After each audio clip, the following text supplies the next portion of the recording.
Okey, bersama-sama kami ke sini. Nasi lemak Sri Sarawak. Adakah kami berada di negeri Sarawak? Jom kita tengok apa yang menarik kat sini. Okey, macam kami pilih nasi lemak yang ni. Zaza pilih nasi lemak yang ada sotong, ayam goreng, kacang dan sayur kacang panjang. Suami dia pilih. Dan pilih, dia beli yang pilih. Dan kita tengok apa lauk-lauk yang ada di sini.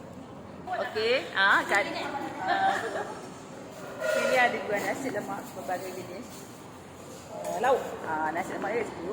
Tengok lauk apa yang ada dekat Sri Sarawak. Okey. Nampak tak? Okey, situ ada. Nak tanya sikit boleh? Buka kedai berapa?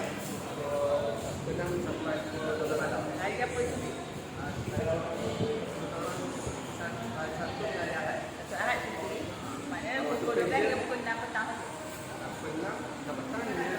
Oh, 6 petang hingga 12 malam. Jadi buka lah. Kalau buka yang itu buka. Okey. Apa isi sini? Semua ada.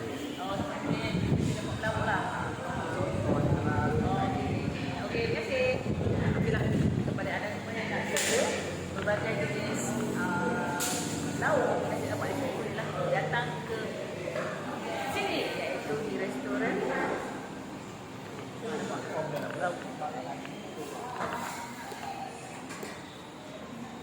Berbagai jenis lauk. Yang paling favourite Zaza adalah sotong. Ni sotong. Okey.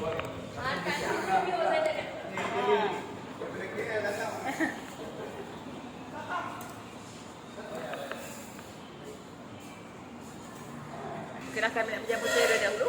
Kita jumpa di video selanjutnya. Jangan lupa terus subscribe, like, share, komen YouTube kami yang dah 1.42. Okey, alhamdulillah. Lebih. Dan jangan lupa datang ke sini.